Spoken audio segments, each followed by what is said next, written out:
In Part 5, which included chapters 11 and 12, we witnessed Tan Kam and Ka Luong delve deeper into the dark secret of the red cloth, where every stitch and thread seems to hold the spirit of a tormented soul. The summoning rituals, the haunting melodies in the dead of night, and those cold, staring eyes from an old photograph, all seem to be drawing them closer to the truth, while pushing them ever nearer to the edge of death. And now, let's move on to Part 6, covering chapters 13 and 14, where the final curtain may be lifted, or perhaps, a new curse is about to begin. If you're still brave enough, don't forget to like, subscribe, and turn on notifications, so you won't miss the chilling next chapters of The Red Cloth. Part 6. The Call from the Darkness.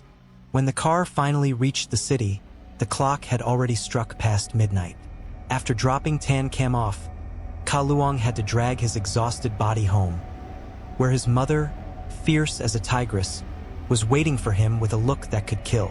For once, his talkative mouth fell completely silent. That day alone, he had encountered all kinds of beings, from his dead grandfather to his very much alive mother, who was easily 100 times scarier. Looking at him, Tan Kam couldn't help but feel a twinge of pity. At home, she fed Hak Bao, turned on every single light. The brightness made her feel a little safer. She sat before her computer, intending to record everything she'd gone through. But her mind was tangled with questions. Why had that female ghost followed them? Was it because of the red cloth? What was the origin of that crimson fabric? Why had Mr. Ho's mother screamed and run away in terror?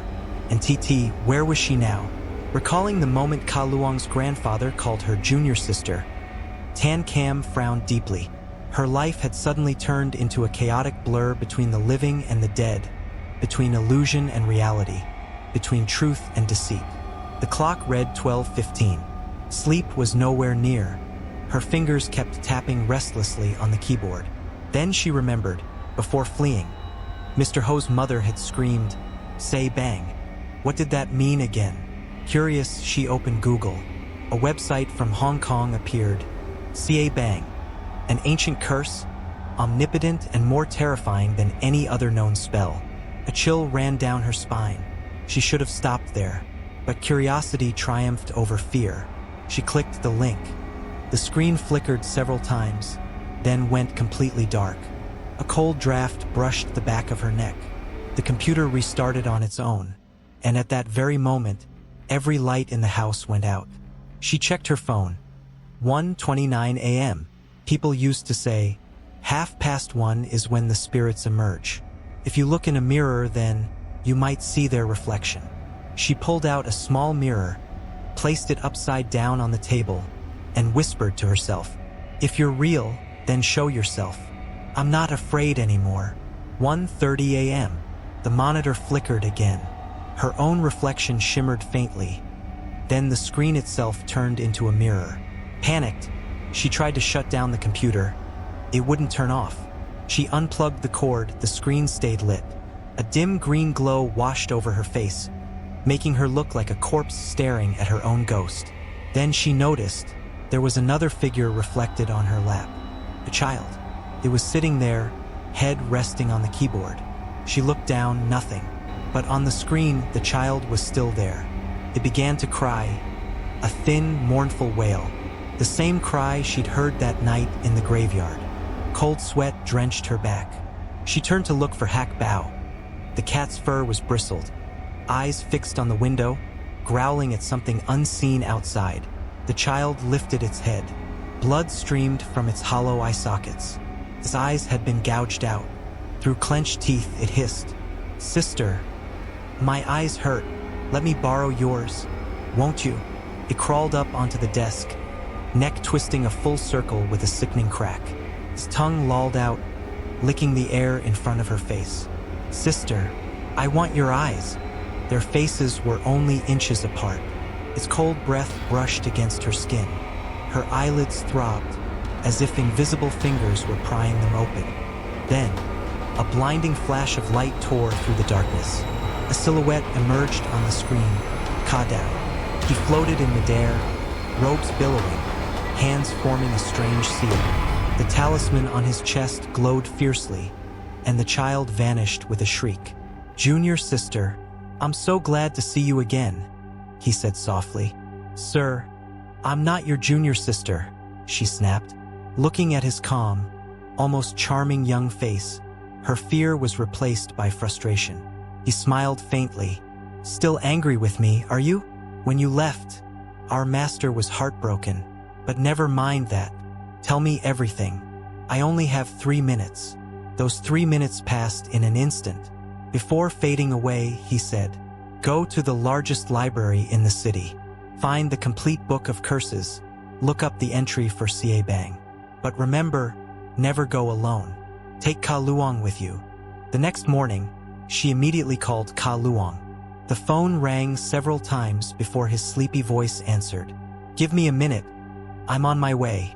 When the door opened, he was panting, hair disheveled, shirt wrinkled. "My mom released an entire army of cats at the door, nearly scared me to death.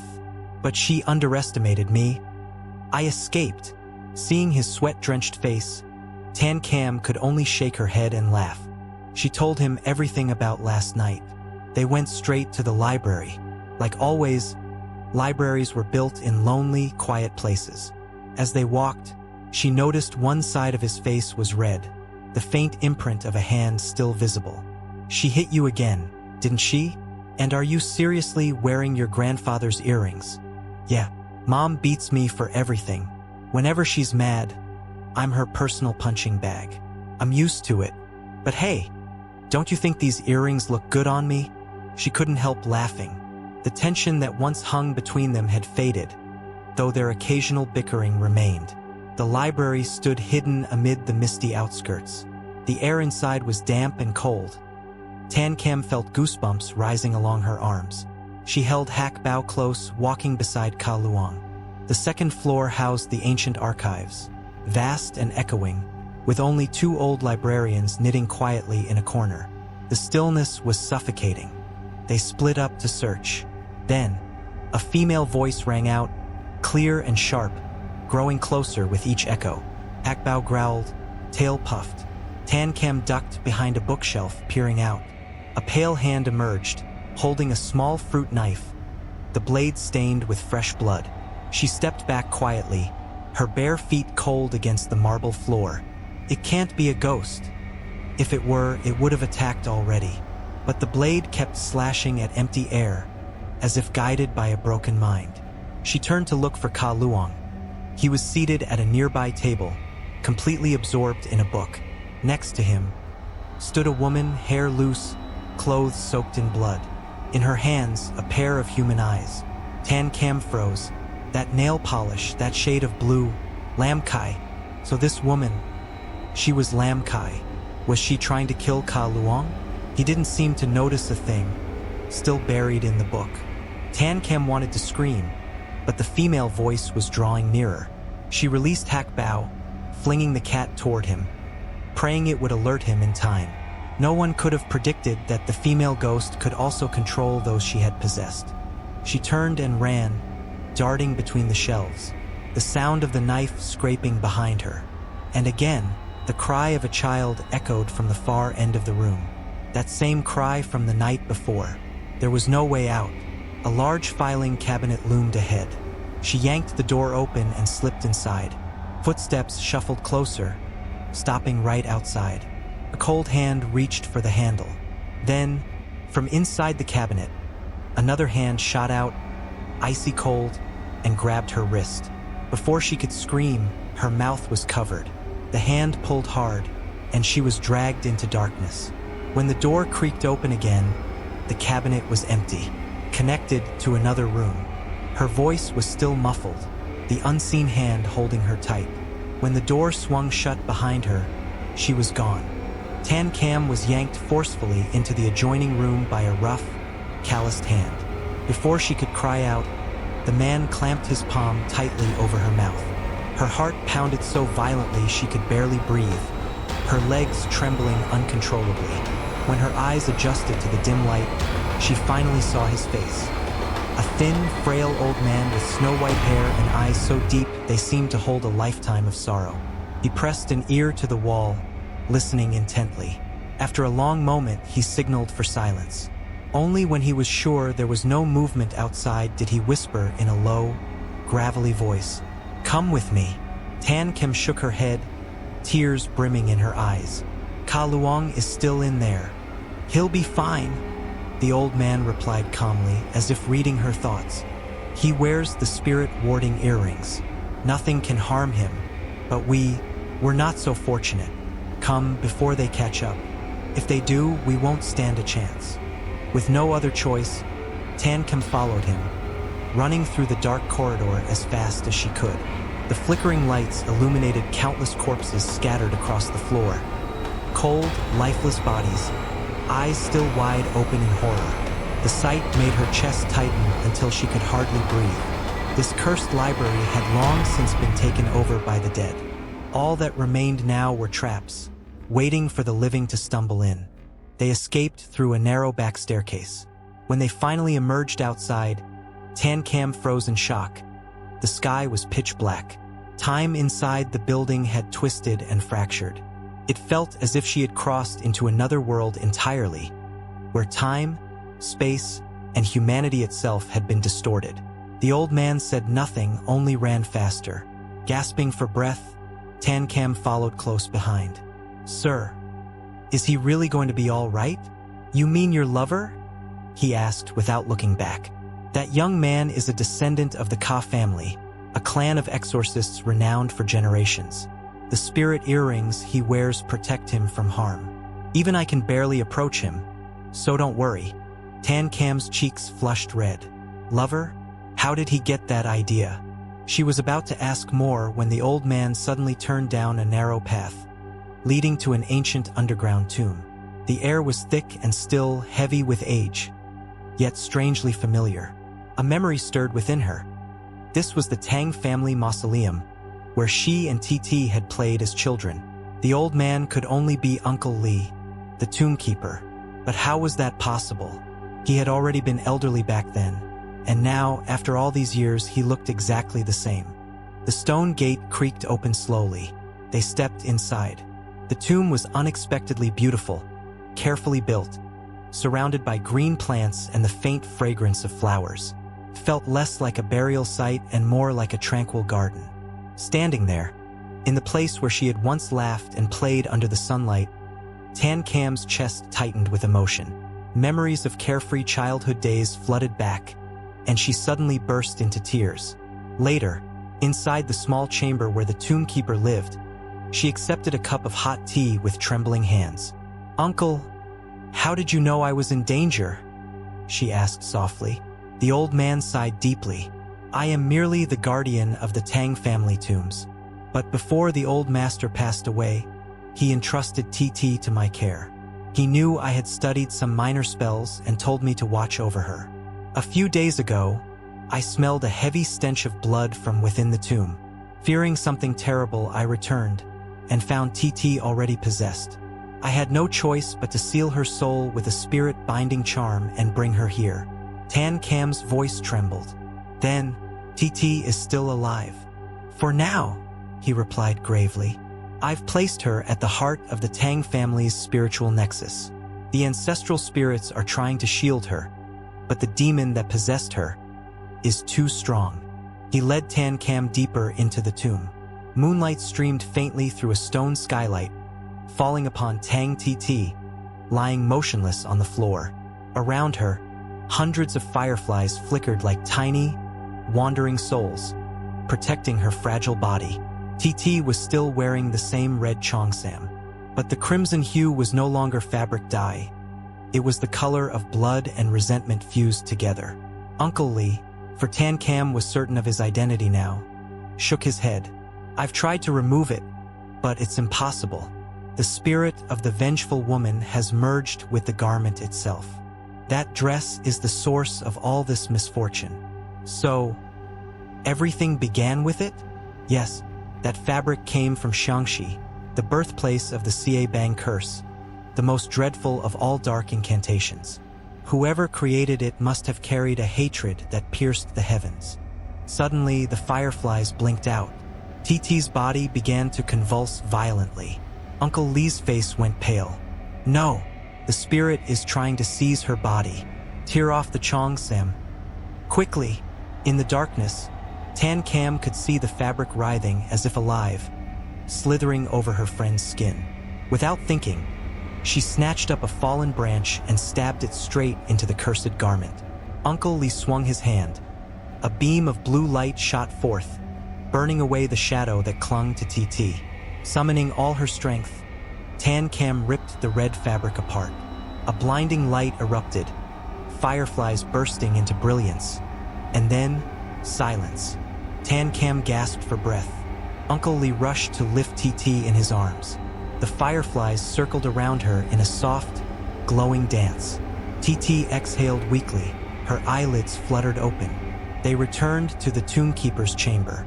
After changing clothes and sipping some hot tea, TT finally came to her senses. She threw her arms around Tan Cam and began to sob uncontrollably.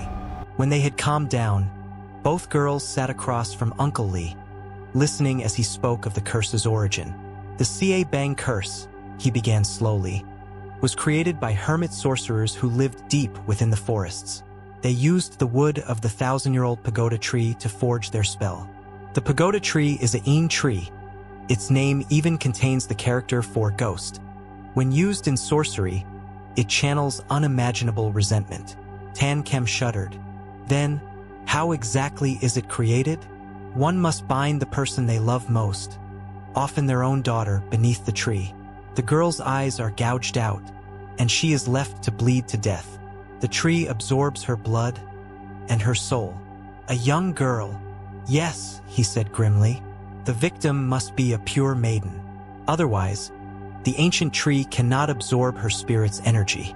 So the one who casts the curse must kill their own child? Exactly. They must sacrifice their own daughter. Both girls went pale. Just imagining a mother tearing out her child's eyes made their stomachs twist in horror. A year later, Uncle Lee continued. The sorcerer returns to unearth the tree's roots, drawing out a red sap that looks like blood. They use that sap to dye the fabric, chanting the name of the one they wish to curse. And so, their wish becomes fate. He paused for a long moment, then spoke again in a hoarse whisper. That is how Xie Bang was born. No one has ever escaped its power. TT's lips trembled. But why us?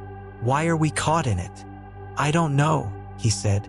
Perhaps the hatred behind the curse grew too great until it lost control. Now it no longer distinguishes between friend or foe.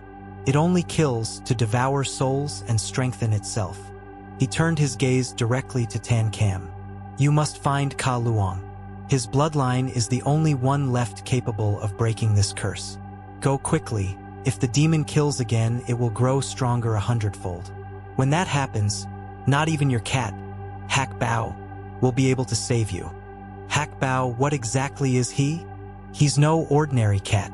He is a messenger from the underworld. No spirit dares touch him. But he chose to protect you. That means there is a bond between you, one that reaches back to a previous life. Uncle Lee rose and retrieved a crimson jade bracelet, glowing faintly in the dark chamber. Take this. It will shield you from evil. But remember, only the Ka family's ancient magic can truly dispel the curse. Tell him this.